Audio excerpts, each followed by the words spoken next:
મણિધર મોગલ, જય શ્રી અંબે, જય શ્રી કૃષ્ણ, જય શ્રી મહાભારત ઇતિહાસ પંચમ વેદ. દુધઈ અંબાધામથી સિદ્ધાર્થ મહારાજ આપ સર્વને ખૂબ જ ભાવથી જય શ્રી મણિધર મોગલ, જય શ્રી કૃષ્ણ. મારા હૃદયની ખૂબ જ ખુશીથી આપને આમંત્રણ પાઠવું છું કે હવે જે ચૈત્ર મહિનો આવે છે, ચૈત્ર મહિનાના નવરાત્રની અંદર એટલે તારીખ 9/4થી કબરાઓ મણિધર મોગલ, મોગલધામ મધ્યે, જેને કહેવાય કે ક્યારેક જ સાંભળવા મળે, એ પણ આપણા પુણ્ય અને ભાગ્ય હોય તો, એવું જે પાંચમો વેદ છે એવા મહાભારત, જેની અંદર 1 લાખ શ્લોકો છે, જેની અંદરથી શ્રીમદ ભગવદ્ ગીતા અને જગતના બધા જ શાસ્ત્ર અને ગ્રંથો મહાભારતમાંથી જ જાણે પ્રગટ્યા હોય. મહાભારત એ તો સમુદ્ર છે અને બાકીના જે ગ્રંથો છે એમાંથી નીકળેલી જાણે નદીઓ હોય. એટલે કે સંપૂર્ણ સત્ય સનાતન ધર્મ એટલે શું, રાજર્ષિઓના ધર્મ શું, ચારણ, સિદ્ધ, મહાત્માઓ, બ્રાહ્મણ, બ્રહ્મચારી અને સતી સ્ત્રીઓના શું ધર્મ છે, અને માનવને કેવી રીતે જીવન જીવવું. ખરેખર એક સત્યનિષ્ઠ અને ધર્માત્મા સાક્ષાત યુધિષ્ઠિર તો ધર્મરાજનો અવતાર હતા, તો એણે અવતાર લઈ અને આપણે મનુષ્યોને ધર્મપૂર્વક કેવી રીતે જીવન જીવવું, એ ગ્રંથ એટલે મહાભારત.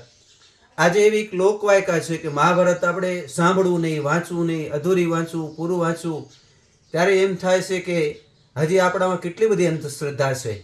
તમે વિચાર કરો કે આ જન્મેજય રાજાને વ્યાસ જેવા મહર્ષિ જો ભાગવત સંભળાવતા હોય, મહાભારતજી સંભળાવતા હોય, તો એ મહાભારત શું એવો ગ્રંથ હશે કે જેનાથી હિન્દુઓ નિર્માલ્ય બને કે દુર્બલ બને? આ ગ્રંથમાં તો એવું લખ્યું છે કે જે આ ગ્રંથ સાંભળે તો એના પેટેથી અભિમન્યુ જેવા દીકરા થાય, જે આ ગ્રંથ સાંભળે નપુંસક માણસ હોય તો સુરવીર થઈ હજારો માણસો સામે યુદ્ધ કરી શકે એવા યોદ્ધા થાય. તો ઘણા લોકોની એવી લોકવાયકાઓએ જ આપણે નપુંસક અને નિર્માલ્ય બનાવી દીધા કે મહાભારત ન સંભળાય. અરે મારી દ્રષ્ટિએ તો 2 ગ્રંથ સૌથી મોટા છે જેને કવિતા કહેવામાં આવે છે. રામચરિત માનસ વાલ્મીકી દ્વારા રચિત છે એ પણ મોટું કાવ્ય, અને મહાભારત તો 1 લાખ શ્લોકોનું મોટું કાવ્ય છે. તો આ કાવ્યને સમજવા, સાંભળવા માટે હું પણ અનુષ્ઠાન લઈને ઘણા સમયથી એનું મનન અને નિધિધ્યાસન અધ્યયન કરું છું. અને ઘણા લોકો એમ કહેતા હોય છે કે આ મહાભારત ન સંભળાય, અધૂરું સંભળાય, પૂરું સંભળાય. તો આપણે હજી ક્યારે આપણી અંદર બુદ્ધિ આવશે? મારો આપણે સર્વને એવો અભિપ્રાય છે કે મહાભારત તમે સંપૂર્ણ સાંભળશો, સમજશો, તો જ તમે એક સાચા અર્થમાં ઇન્સાન, એક માનવ સાચા અર્થમાં માનવ જ ત્યારે બની શકશે કે મહાભારતને સંપૂર્ણ સમજી શકે. કારણ કે આની અંદર શું ધર્મ છે, અત્યારે આપણે કયા ધર્મના પાલન કરીએ છીએ, આપણે અવળે રસ્તે જઈએ છીએ ને, એ સમજાવવા માટે જ મહાભારત છે. મહાભારત સાંભળ્યા પછી એક ક્ષત્રિય સાચા અર્થમાં સાચો ક્ષત્રિય બની શકે, બ્રાહ્મણ સાચા અર્થમાં એક સાચો બ્રાહ્મણ બની શકે, ઋષિ ધર્મ સાચા અર્થમાં ઋષિ બની શકે, અને એક સાચી નારી સન્નારી બની અને સતીત્વને પ્રાપ્ત થઈ જાય.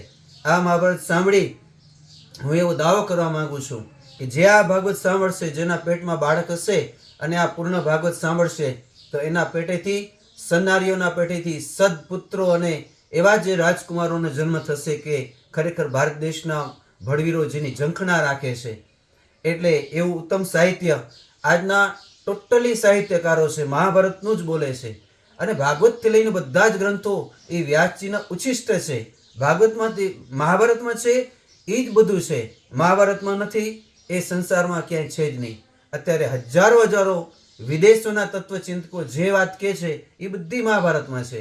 તમે એક પણ એવી વાત કહો કે આ વાત ક્યાંથી નીકળી, તો આપણે કહેવું પડે મહાભારતમાંથી જ નીકળી. તો મહાભારતને પૂર્ણ સમજશું ત્યારે જ આપણે ધર્મવાન બની શકશું, નિષ્ઠાવાન બની શકશું.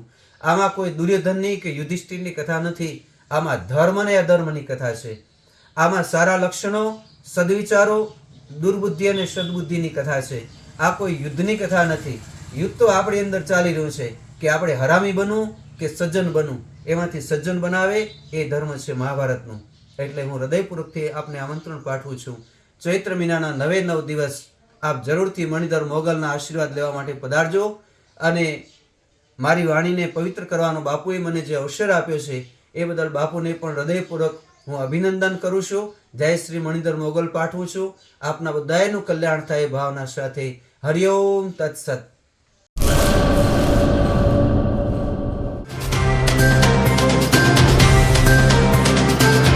તમારા મનની વાત મા ન્યૂઝ લાઈવ ઉપર સાંજે 5:30 કલાકે લાઈવ દરમિયાન વાત કરવા 97 252 06125 ઉપર કોલ કરવો।